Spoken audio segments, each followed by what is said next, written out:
Hi, well, good evening again. I'm Frank Lau. I was here at the very first meeting of the candidates, and Krisha and I sort of wound up with about 40 seconds apiece at the end of the night, but I'm glad that we're back. Ooh, this is a delightful spot right here. The air conditioning is on. So anyway, let me just say, as a prelude to whatever else I have to present to you tonight, that we do wind up having sensitivities. And if you remember the current, a couple weeks ago, I was deeply offended by the way the editorial board handled that situation. I really felt that my service to the community was left out.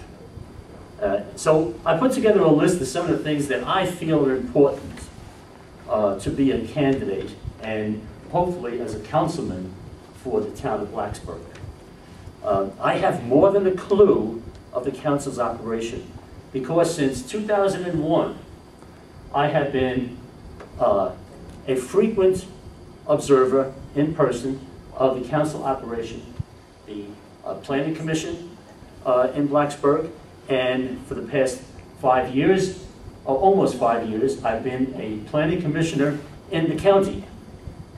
So I feel I know what's going on, and I felt that something like that was just sloughed over, which isn't right.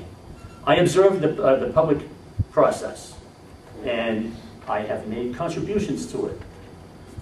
Unfortunately, as Mayor Rodham might say, is that I made too many contributions because I observe and then I criticize. Someone has to be at the other end of the spectrum. People can handle the grand ideas, but sometimes the grand ideas don't necessarily work out the way they're supposed to.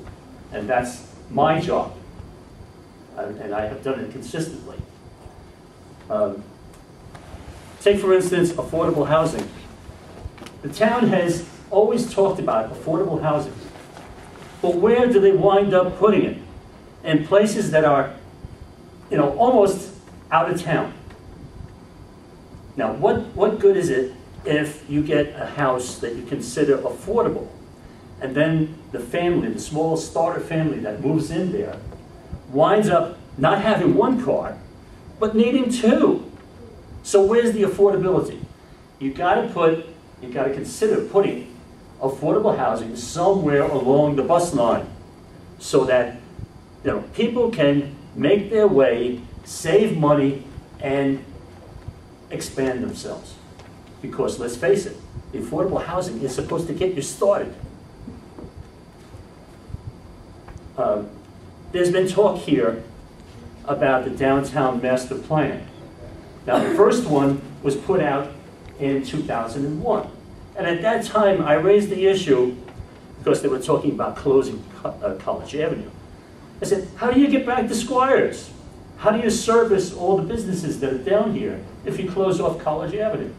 Let's face it, many of these, I have great admiration for these truck drivers, being a bus driver myself in my later years. And it just doesn't work. You need space for these trucks to get around. So you can't close off College Avenue. It's impractical. And then the traffic. It's great to have festivals. They talk about stepping out. Well, how many of you have been able to go to stepping out because it's held in the first week of August? You live in town, right?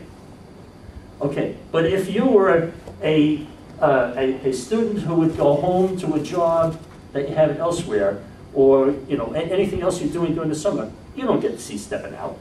But this town, for the townies, is incredibly complex because you can't get from north to south. And as some people have pointed out, using the bypass just doesn't work because you leave the town and then have to come back to the town on the other end. Now, is that going to do the retailers any good? No. So, That's one of my complaints. And now we have the roundabout at Price's Fork and Main Street. It was compared to this beautiful place down in Davidson, North Carolina. The mayor is so lavish with his praise about it.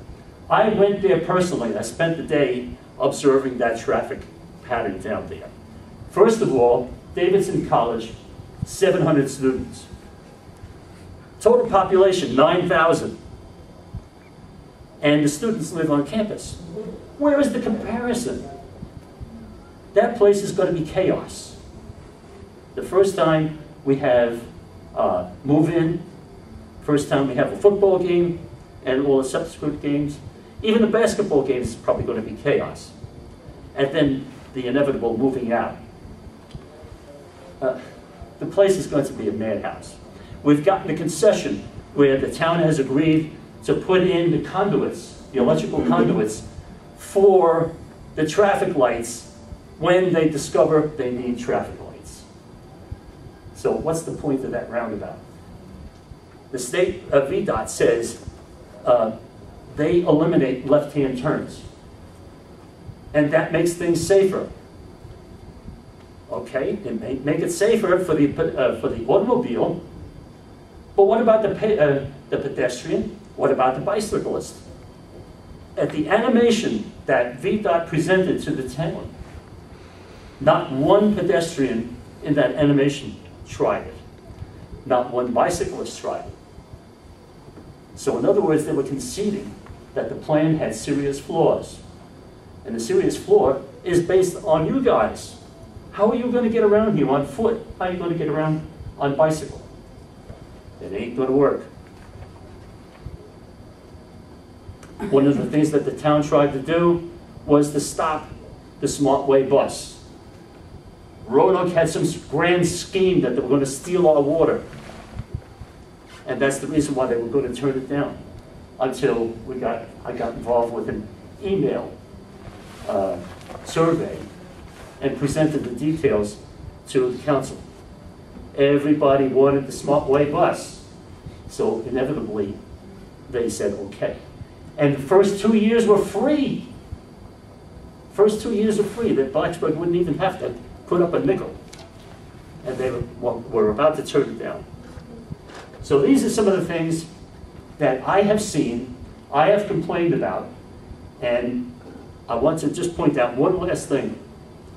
When you're out in the audience, you have twice a month, 3 minutes. And you get one letter a month to the Roanoke Times. If you want to get something done in this town, you need the microphone. Otherwise, you're not going to be heard. And that's what I want to do. Thanks.